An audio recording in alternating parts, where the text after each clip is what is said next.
તેલ ગરમ મૂક્યું થઈ ગયું છે. રાઈ જીરું નાખીશું, લીમડો નાખીશું, કરી પત્તા, દહીં નાખીશું આપણે.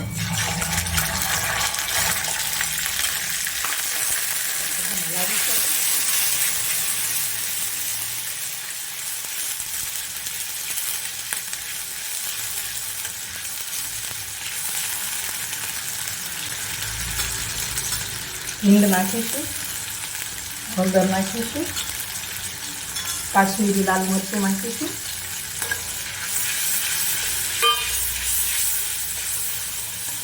છાશ નાખીશું આપણે,